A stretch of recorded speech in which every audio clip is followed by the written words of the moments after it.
folks.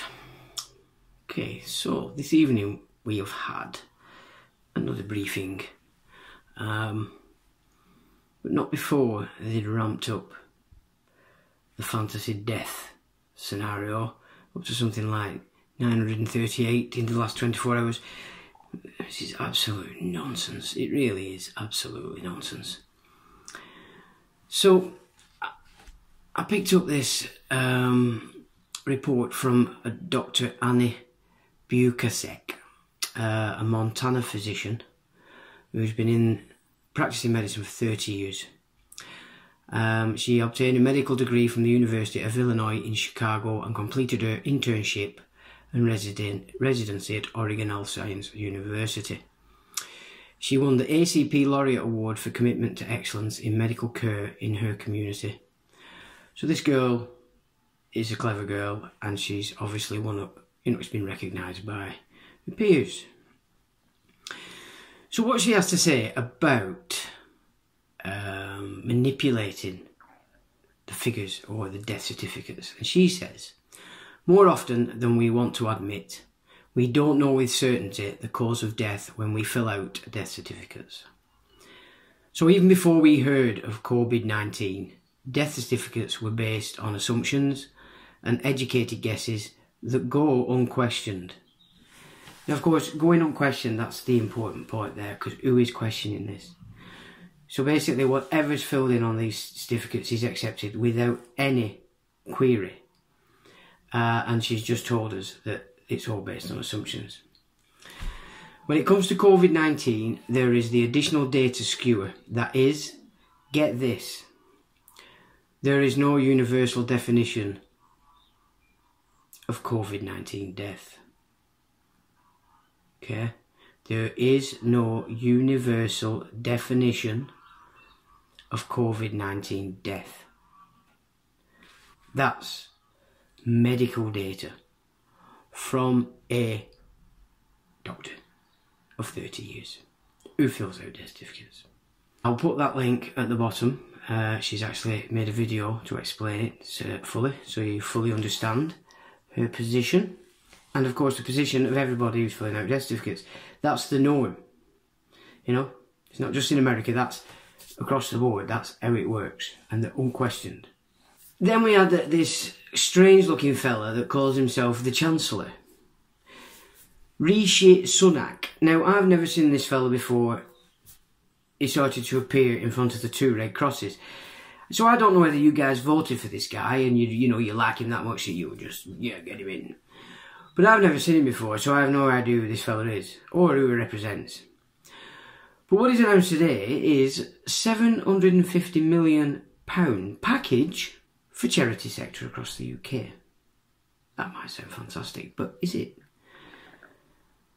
The way the corporate realm has hidden itself and its reach to the public is many of the outsourced providers that took on the contract to administer the civil system as private companies needed to be in a position of charitable status so they could hide everything from the public. So they're tax-free as well, remember, they're not paying tax, these charities. So it's a double whammy for these corporations to get as many of their arms into charitable status as they possibly can. So of course, £750 million just been announced by this strange man is going straight into the pockets again for corporations. Now, you've got to see this like this. The charitable status is a way that the corporations can actually hide what they're doing. It's also a way in which they can launder a lot of black op money, drug money. And you might think, well, no. Every police force in this country is run by police intelligence, MI5. Here it's run out of Salford. They have a huge network of criminals. Okay, these are people that they've caught out and then offered them the deal, which is face this or work for us. Now, some of these criminals are not good. not the kind of people you would want on the streets. However, for MI5, perfect. Because on the one hand, they're recruiting ready-made criminal minds, but more importantly, these people are going to do exactly what they're told, because otherwise they're going to face the sentence they would have faced originally. They have full license to do whatever it is they are told to do without any worry whatsoever of being picked up. So when you've heard of people roaming around the streets at night trying your doors, these are not Johnny Boy come latelys. These are criminals tied to this criminal network and know full well that the only danger that they actually could face is if a member of the public came out of the house and gave them the best hiding they've ever had. That's the only risk these people are taking. They're certainly not taking any risk in relation to police intelligence picking them up. Also, in my hometown, many businesses in the town centre have been targeted again and again and again and again. That's no accident either. That is specific. These people have been sent out to shut these businesses down. Because, you know, it's alright getting broken into once in a stock store and you will get an insurance payout, but as that goes on more and more, you're not going to get insurance. Yeah, it's not a viable option for you to continue with your business. So that's another method that these people use, these criminals, to do. Another one is to harass people. They'll send the men round to create violent situations, knowing full well that whatever actually does take place, the criminal's going off scot-free and the target is the one that's going to get arrested. Now, I've not dealt with that kind of thing myself that way, but I did have that kind of thing set up with me with bailiffs quite some years ago, and it was the police setting it up. So I do know that that's real. Now, in America, they call this network gang stalkers, which they actually are, yeah? And they will be set out. Anybody that the corporate realm is not happy with, these people will be assigned to one way, harass them, cause them criminal damage, etc. All the way just to get these people to do something, to react, so that the police can come down on the victim. So that's another method by which the corporate stake operates in your towns without you having the slightest idea that that's actually going on. So I'm very worried about these charities that are going to be getting this money, because a lot of these people that they use as well are also dependent on some of these charities, because in many cases some of them are homeless or have serious drug problems, and congregate in certain charitable offices, etc. And obviously they're being kept together in that area, and they're always accessible to be used whenever the police intelligence see fit.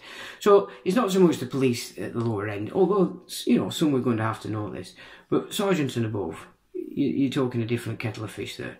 They have to have some inclination that this is going on, even if they haven't been told outright. So that's another way that the corporate operates against you. And as I said, now he's announced £750 million package just for the charitable sector. Don't forget also that the food banks are run by charitable organisations, the Trussell Trust, and above that is the Dulverton Trust. The Dulverton Trust, Duke of Edinburgh involved. The Trussell Trust itself is pretty much made up of thousands of evangelical churches across the country. You know, your little backstreet church where when you were growing up you all knew that the pastors were paedophiles. That's the organisations that the corporate realm have hidden within charitable status and given them full control over the food banks. So basically over the poverty that they're trying to set up now, running that is going to be these seriously not right people in these evangelical operations. And we wrote about this many years ago when they opened up the Trussell Trust, and what we found, although it wasn't written into it, but we could see very clearly that what they were going to plan to do was give you 3 handouts of food, and then you would have had to assign an intervention order. They'll give you 3 handouts, and when you go for your 4th, they're going to deem you unfit to look after your children and take them, and you will have signed an intervention order consenting to that. But you know, when you're desperate, you know, they're going to put that on you when you're absolutely desperate for food. So this is what's going on in the background. You've now got the military have now announced that they're going to build more of these hospitals. Now, I don't know whether you've seen the one in London, but when that opened recently, it showed you very clearly that ambulances are in, gates are shut. That's not what happens in hospitals. You don't lock the doors on hospitals. They're accessible all the time. A, because they're supposed to be public buildings, because we've paid for them, and you can't refuse entry to the public in a public building. Well, why would you want to lock and have security all over a supposed hospital that they're now claiming will be used for people to convalesce when they've come out of ICU? Now, as we've just said with the manipulating the death certificates, this is going on. We know this is going on. It's going on all over the world, this manipulation. They're throwing everybody out that's dying as normal procedure, and that's 600,000 people per year in the UK alone, just so that they can ramp up these figures as they see fit. And it's usually just before there's going to be another bunch of rogues stood in between the two Red Crosses. And there, the symbolism again with the two Red Crosses. It's very simple. It doesn't take long to turn a country into a concentration camp. You only have to switch off the food, and you've got a full country operating as under Red Cross. Well, if you want to know what goes on there, I have a report about a drill that was carried out in 2009 in a school called Peel Park in Accrington, that in 2009 did actually do a drill. The whole thing was a fake-up. I got into it straight away, but basically what happened on the Friday before half-term, they texted all the parents in the yard and every parent that wasn't actually in the yard to say they weren't going to release the children from school because there'd been a chemical leak about 2 miles away. Yet, between that school and the chemical leak, there were 2 other schools. Nothing happened to them. They were just carrying on as normal. So I got stuck into that because quite clearly what the school was saying we're only concerned with the children inside. We're not concerned about you parents outside with your toddlers and you pregnant women. None of it added up. It wasn't about care for anybody. It was a test to see if the reaction of parents when they received a text from the school to be told they're not having the children back. So I'll put that underneath this video as well, and that's very interesting. You really want to have a look at that, because I couldn't believe what I was finding when I dug into that. Resilience forums, all these silly little obnoxious organisations said to be private, yet they were being chaired by the Deputy Chief Constable. You can't be Deputy Chief Constable and operate in a capacity outside that, especially when it's to do with security. So nothing added up at all. The Chief of the Fire at the time, I got into him, he got whisked off on holiday abroad. Because nothing added up, nothing added up. But I really do suggest you look at that. And the head at the time was a woman called Judith Williams. Seriously twisted woman, that. Seriously twisted. And I had a lot of trouble with that woman, who seemed to take great pleasure in the fact that she were destroying children. Not a nice woman at all. I also made 3 secret recorded interviews of a child's parent evening in relation to one of my youngest child. And that's, again, it's very interesting, because they pretty much tell you that they're not educating our children at all. And this is going back quite a number of years, 10 years or so. So there's quite a few things that you can check out, and I will put them underneath this video so you can check them out in relation to this system that they've now launched on us with this lockdown. But it's been going on since 2004. They've been building it in the background since 2004, and it's the Civil Contingencies Act. So not only they've been building it, they've been drilling it, so they're already programmed for this kind of nonsense. And we also found a document that was really terrifying from Lancashire County Council for head teachers to prepare for mass deaths of children in schools. So they're definitely getting ready for something that certainly hasn't happened now, because everything that's going on now is based on false, fake, garbage, fibs, telling lies, propaganda. We're being propagandised by our own government, by our own military, and we can't say by our own police, because they aren't our own police, they are private companies. They're private companies, and they take their biggest share of finance from the stakeholder communities. So that's Asda, Tesco, your biggest employers in your town. In Hyndburn, Bournefield Construction appears to be the Crown agent. and Councillor Miles Parkinson seems to be one of the major players. Another one, Councillor Tony Dobson. Between them, they run the heads of the Labour and Conservative. I believe Tony Dobson is no longer with us. I'm not surprised. You were probably reading my video, watching the video I'd made of him, because he knew quite well I was talking about him, and probably had an heart attack because of that. That wouldn't surprise me at all either. However, we don't speak ill of the dead, but facts do need to be brought to the table, so we do better understand exactly what's going on here. So then we get this funny guy, Sunak, says that the schools across the UK are not expected to reopen after the Easter break and will instead remain closed for the foreseeable future. Now, the schools are still open. There are children still going to schools, and they are supposedly children of frontline. So children of frontline and the teachers that are teaching them are safe because it's been decreed by the government.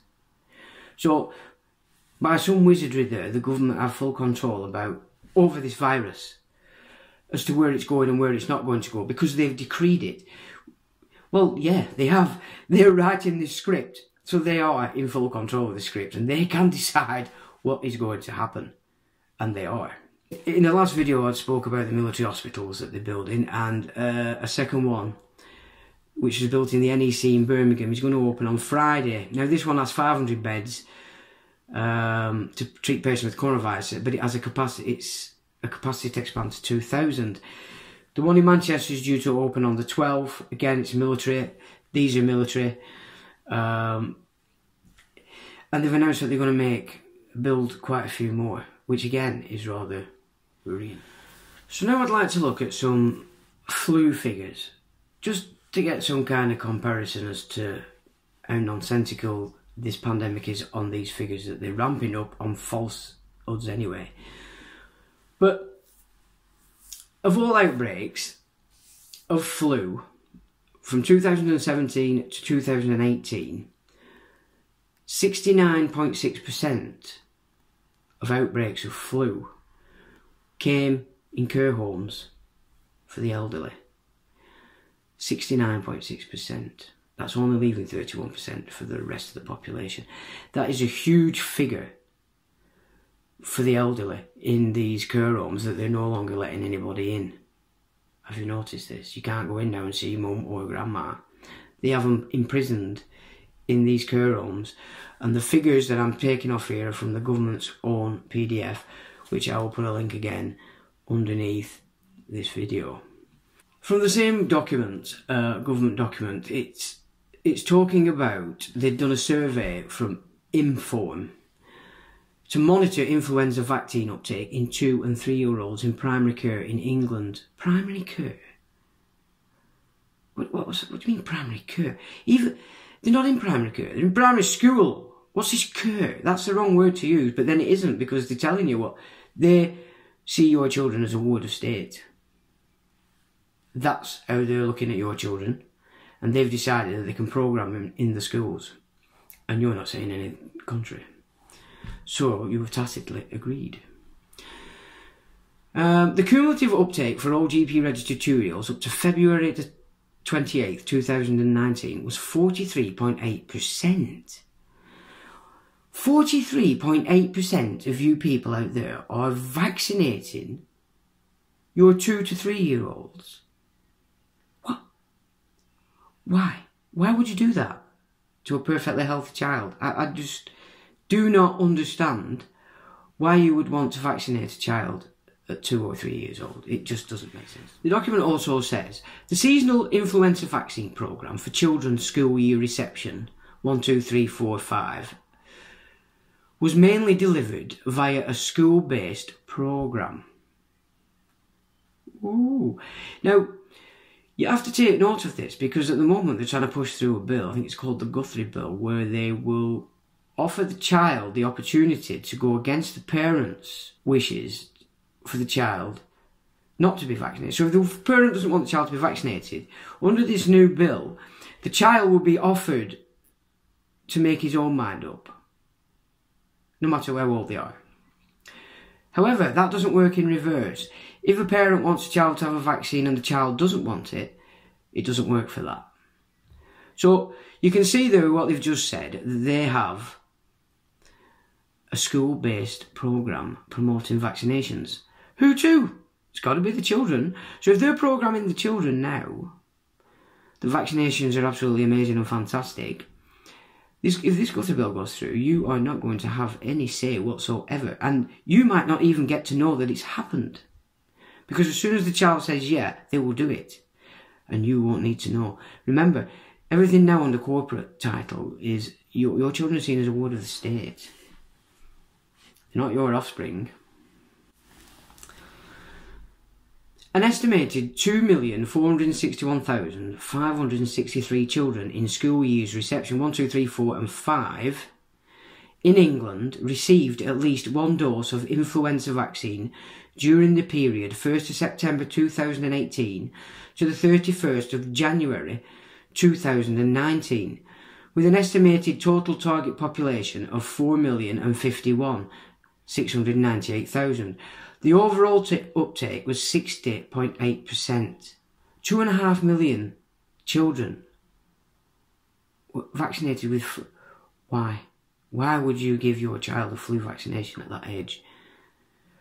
So you're looking at like 1.5 million that didn't, or maybe. So that's quite a lot. This is why they have struggled for so long to get this system in place. It's because there is a big percentage of people who refuse point blank to vaccinate the children. And you don't get to see them figures. They pretend that everybody's doing it, and that's not the case at all. But the 2,461,000, that is a sad indictment on the mental attitude of parents today. It really is. I really can't get over that. The Nightingale Hospital that's to be opened on the 12th, being built by the military at the moment at the GMEX Centre, says will house 650 beds for COVID-19 patients with the capacity for another 100 beds should they be required. Now listen very carefully. The aim is to nurse coronavirus patients until they are well enough to continue their recovery at home, though NHS bosses say they are prepared to provide end-of-life care. Did you get that? End-of-life care in these military hospitals. Okay. The hospital will be staffed by consultants, junior doctors, nurses, healthcare support workers, physiotherapists, pharmacists, occupational therapists and social workers. Why would you want social workers in these places? As well as non-clinical support workers and administration. So who are they? Okay, who are these people? A team from the Royal Engineers with expertise in setting up field hospital has been drafted in to work with the NHS and contractors Vinci Construction plc on the Nightingale. This is in Manchester, as I've said. Ian Williamson, project lead for the NHS Nightingale Hospital North West, said, "Many of you will be familiar with this iconic building in the centre of Manchester. In the last 10 days, it has been transformed from a convention centre into a temporary hospital. Why? The hospitals are empty. What are they planning?" So let's try and get an insight into what's going to be going on in these hospitals, given that we've just heard now that they are prepared to offer end-of-life care. First, let's stop seeing nations as separate. They're all operated by corporate governments. So they're all corporations being run by the banks. So they're all doing the same things. Not necessarily at the same time. You don't want to wake up the sheep. So bits getting done over here, and then slowly they just drift in, blah, blah, blah. A bit like Britain was the first to have the surveillance CCTV. America was 10 years before. Just so that America didn't know. So once they'd worked it out here, got it in the system, knew exactly what to do, boom, and built it everywhere else quick. Before anybody could make any noise. It's the boiling frog syndrome. If they do it slowly, you'll stay in there. If they just threw you in the heat right away, you'd jump out like a boiling frog. Let's get an idea of what they're going to do and why it's important that we take into consideration what they've just said about end-of-life care. This is a French paper, and it was published on the 7th of April by Jenna Louche Thayer. She says, "Friends, I have very bad news. A French government decree now orders doctors on the front lines of the novel coronavirus COVID-19 battle to restrict treatment of fragile elderly, to palliative care or euthanasia. Did you get that? They have isolated all their over 70s. They are preventing people going around there because what they're trying to do is ensure that the only people these elderly people can depend on is these new corporate health idiots pretending to be a part of the NHS. Alright? These hospitals that they've just built are locked up, guarded by the military, and there's every Tom, Dick and Harry inside there we know nothing about and we'll never find anything about because it's going to be a secret. Because it's military. Open gates, ambulance in, gates shut behind them. That doesn't happen in hospitals. From the Prime Minister on the report of the Minister of Solidarity and Health prescribing the general measures necessary to face the COVID-19 epidemic in the context of the state of health emergency. Quote, the pharmaceutical speciality Rivotril, sedative used for euthanasia, under injectable form may be dispensed for the purpose of management of patients affected or likely to be affected. Or likely to be affected. Did you get that? I'll read that again. Quote, the pharmaceutical speciality Rivotril, a sedative used for euthanasia, under injectable form may be dispensed for the purpose of management, not based on condition, but no, the management of patients affected or likely to be affected by the SARS-CoV. Likely to be affected. What the hell does that mean? Yeah? Guys, you really need to... You're obeying this lockdown is A, destroying all business outside the corporations. It's destroying it. There's going to be nothing left. When this, if let's say this happens, it all comes back, there's going to be no shops open. You'll be so for the purpose of management of patients affected or likely to be affected by the COVID-19 virus, whose clinical condition justifies it to be upon presentation of a medical prescription. Who's prescribing that?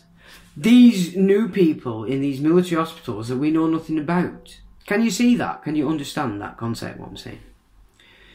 The implementation of this decree will enter into force immediately, and that was dated on March the 28th. So that's France. It's these new military hospitals that you've got to be worried about. Yeah, so we really need to be looking at who's in charge of these hospitals. Who are the military commanders involved in them? Because you can bet your life, the Zionists. They certainly won't be Englishmen. And who is the actual man or woman at the head of the actual clinical side of the hospital? These people, no matter how they present themselves, are not how they present themselves. You need to see this now. We're running out of time, folks. We're running out of time. So naturally, some of the French doctors are in revolt. And the French general practitioner, Dr. Nathalie Caradot, and others have gone public with their refusal to kill the fragile elderly COVID-19 patients.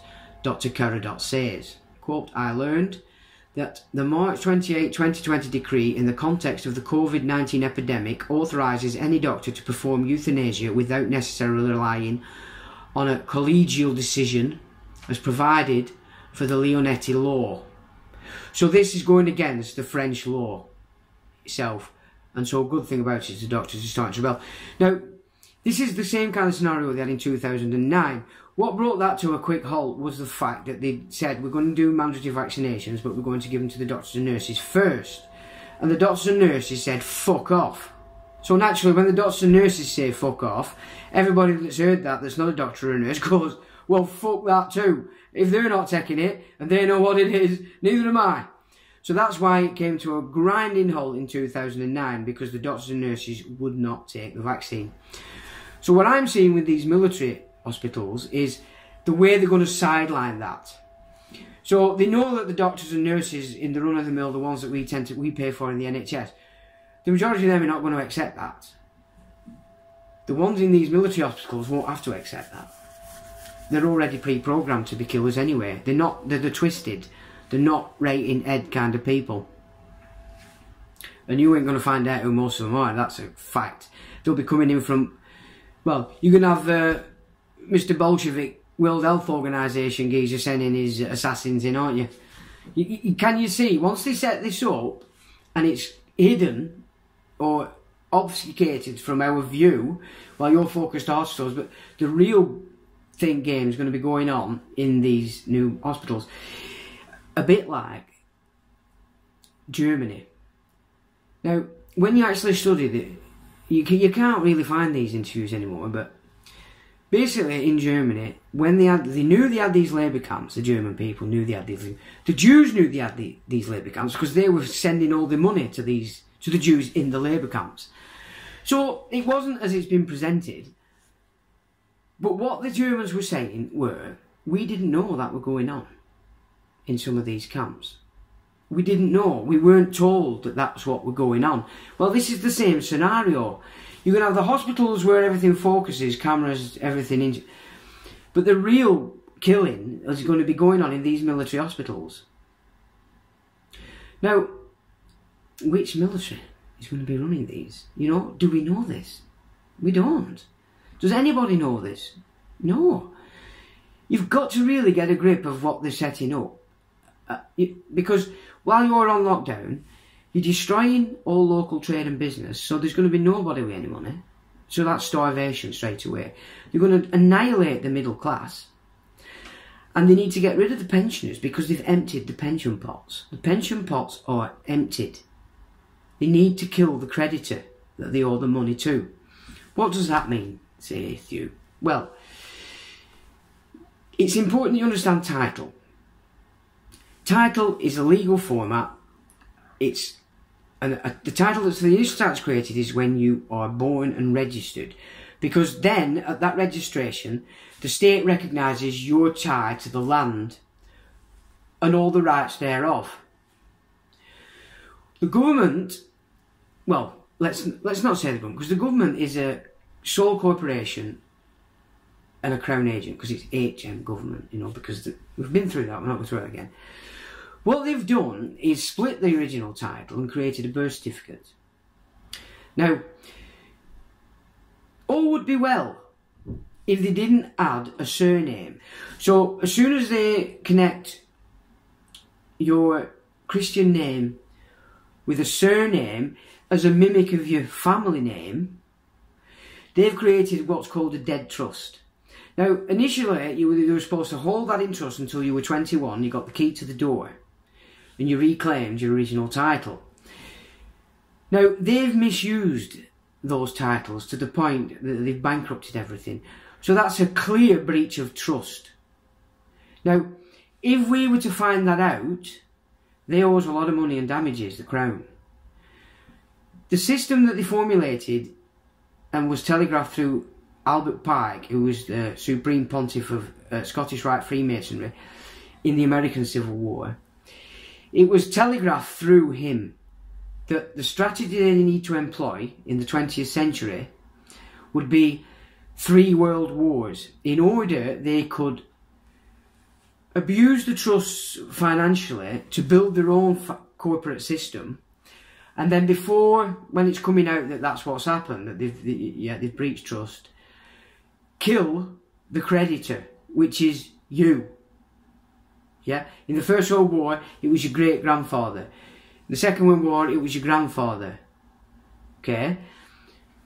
So they kill the creditor. You kill the creditor, the debt has disappeared. There is no debt anymore. So the pension funds are empty, which is why they want to get rid of the pensioners first. And it also gets rid of the wisdom in your nation. The wisdom of your nation is carried in the elderly. You know, the reason why they got you to throw your mum and dad in the old folks' homes, it removes the wisdom from your little family unit. So your children are not getting the benefit of the wisdom that your grandparents, your parents can give them. You know, this is a dissection. It's been so well crafted. It's frightening. But you've all been diverted. You've all been diverted with your wine, with your telly, with your I'm this and I'm that and a mirror and me lips and me blah blah blah blah. You know what I'm saying? You've been diverted. You took your mind off the ball, and this is what's happened. Time to face the music, because the wall has just been built right in front of you. So I'm really worried now that this setup with these military hospitals is all about killing off the creditor, as in pension age, because there is no, you know, they're going to save a fortune, and they can just keep that you bunch from 65 up to 70. They could keep blagging you that everything's alright. You believe everything that comes on telly. You still believe he went to bloody moon, for God's sake. You know what I'm saying? So I am very concerned that these hospitals are all about killing the pensioners. So, to get this fantasy idea drummed into the children's heads, Axel Scheffler, illustrator of the beloved Gruffalo stories, has created an ebook to help children understand the coronavirus pandemic.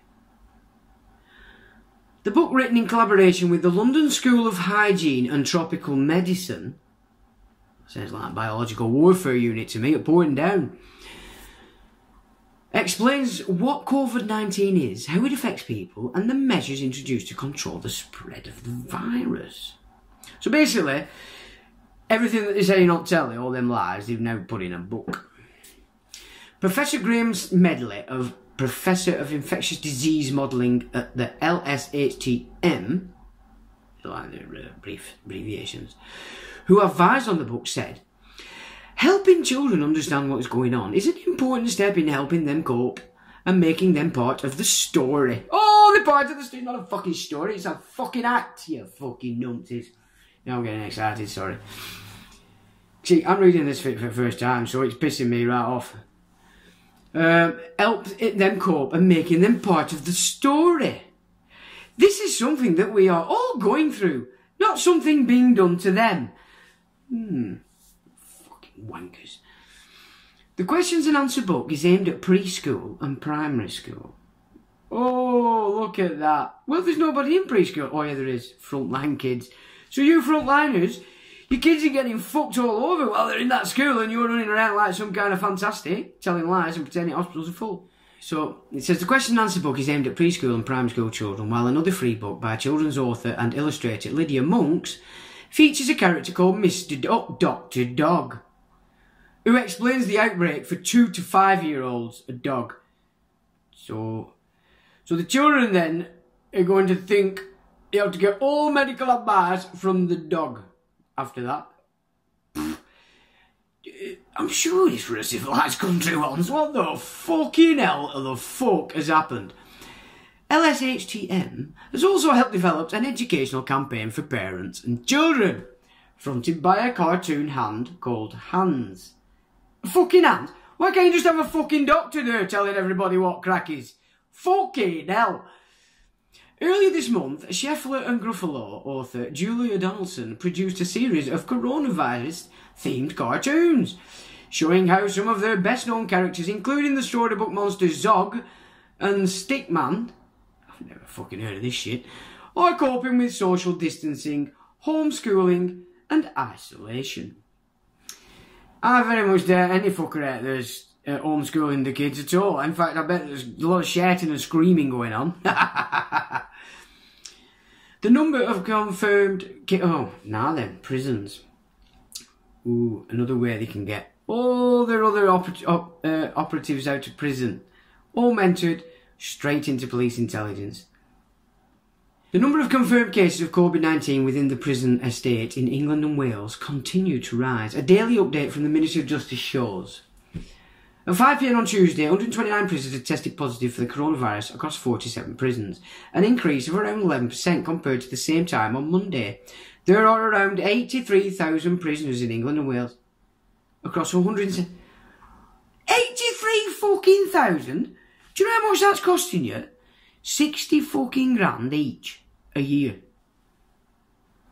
Who runs prisons? Fuck me, G4S.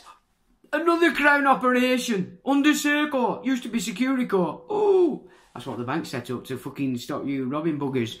Robbing their money. Did you get that? 83,000 prisoners across 117 prisons in this country.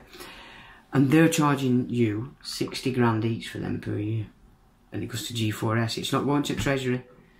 Can you see now how privatisation of your domestic system really isn't a good idea? It's really not funny. We should have asked Hitler, or indeed Mussolini. In fact, Mussolini did actually tell us. We just weren't listening. So I'll end this one with this. Officials confirmed that schools would only reopen once the scientific advice. Well, we know what the scientific data says, and nothing in this charade is operating to that. It's operating contrary to it. So what bullshit is this now? They're spreading it to children. Officials confirmed that schools would only reopen once the scientific advice was in favour, and that they would remain closed after the Easter holidays ended, which for most state schools would be on 20th of April. Some head teachers say their staff remain too vulnerable for reopening. The schools are open. Staff are in there. Children are in there. Oh yeah. It's been decreed by the government. They can't catch the virus because they're telling the virus how it is. So, the first graph or table we'll look at, it's a number of deaths. Oh, and this, by the way, is again from the government's own PDF, which again I'll leave a link to under the video.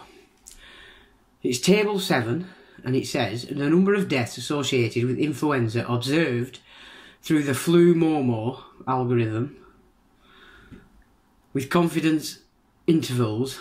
England 2014 to 2015 season and 2018 to 2019. Now these figures are only carried up to week 15 in each year, because the spikes in influenza are usually in week 52, which is Christmas week, and then in February.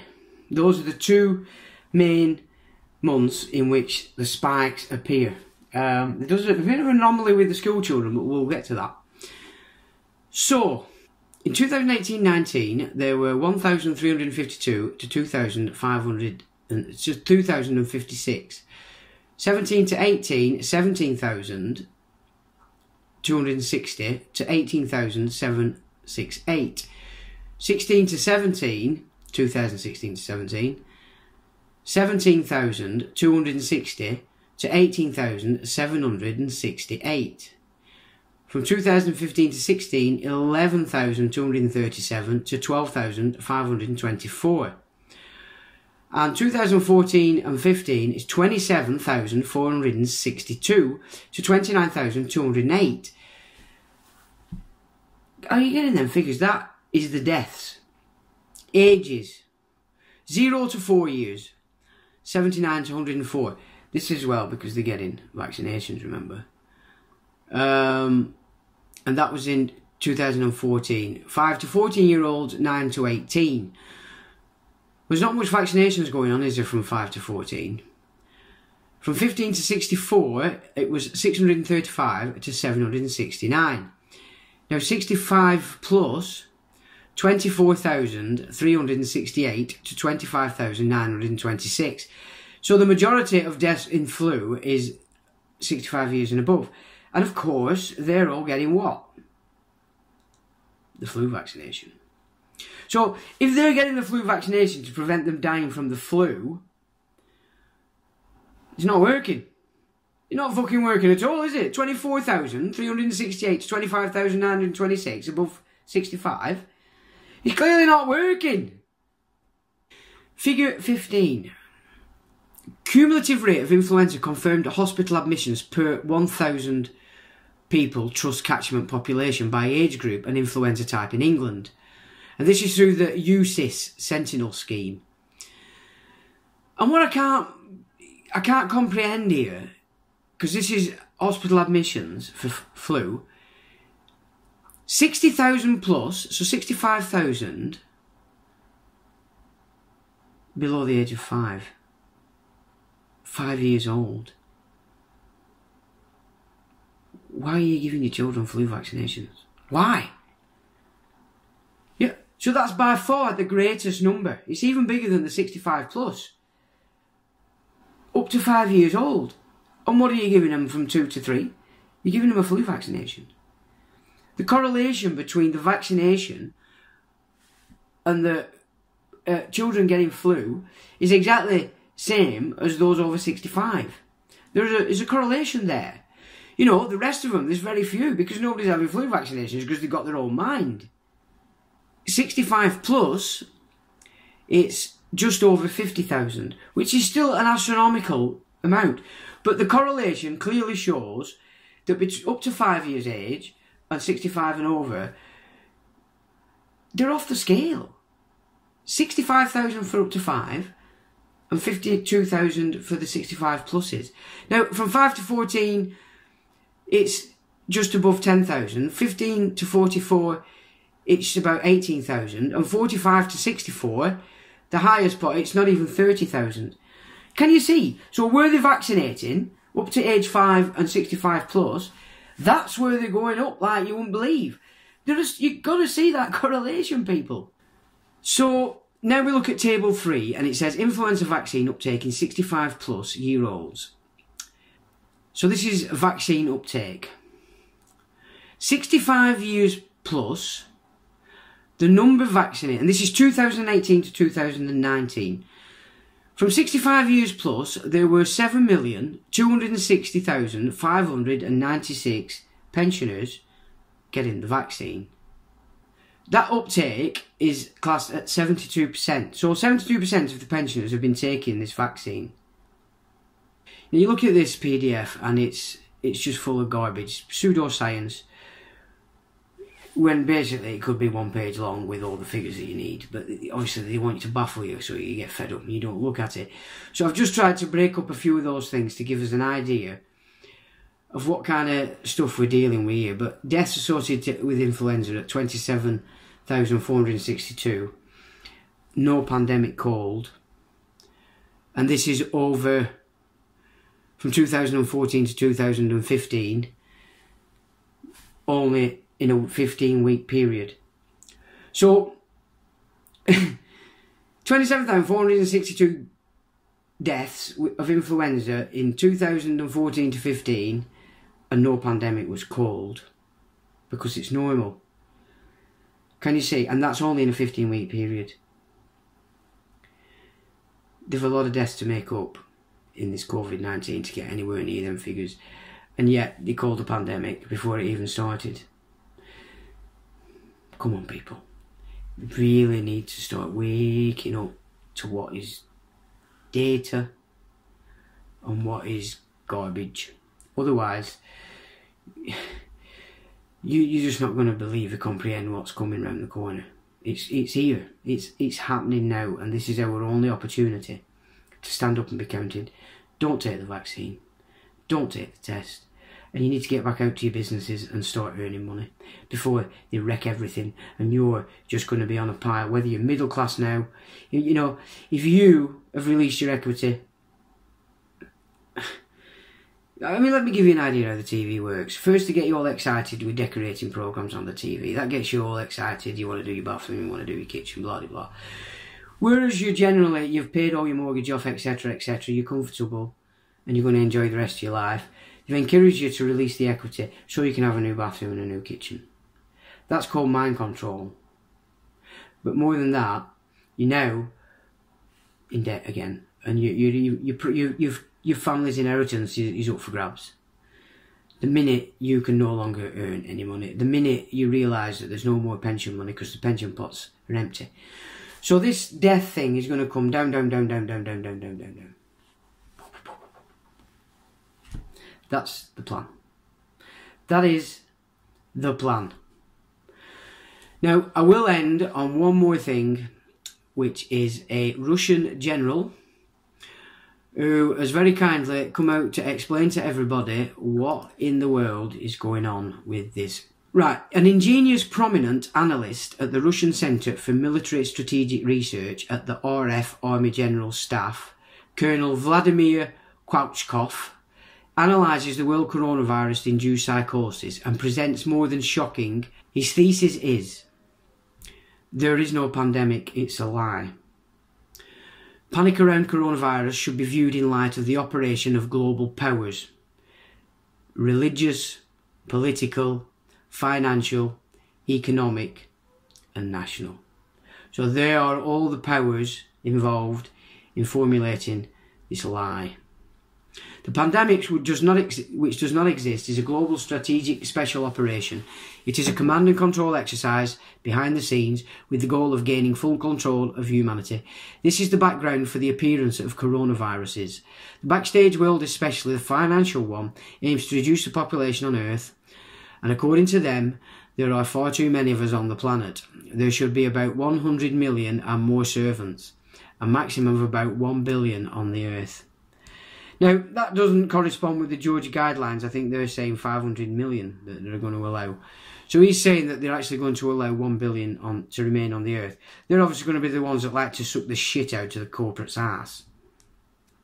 It says, this is why the emergence of the coronavirus and economic crisis that follows inextricably linked. Forcing people to stop moving around the world to abolish political freedoms by political means is virtually impossible. There are different constitutions and people are used to certain political rights, and I think that this will be forever. The first attempt to restrict people's political rights was on September 11, 2001. After that, a global fight against terrorism was announced. Today, the same backstage world wants to go a step further in abolishing people's political rights, and that's why a coronavirus was invented. Because today about 300 people die from it daily in the whole world. At 7.5 billion people, that's nothing. Of course, we are sorry for every human being. Now, this 7 billion figure that they put up, I came across some university studies from different countries who have been trying for about 5 years to ascertain this figure of 7 billion. And they can't even reach half that figure. So these universities that are acting together from different nations cannot even come up with half that figure, nowhere near. So what does that tell you? That overpopulation is being used for a cull. What they actually mean when they say the world's overpopulated is, there are far too many of you for us to control. That's what they're saying. Yeah, you're not savvy with that. You don't get it. David Attenborough, you know, the guy you see on the telly with all the nature, he was the chairman of the Optimum Population Trust. This guy's a serious eugenicist. You need to understand who these people are. And with that loaded diatribe, I'll see you next time.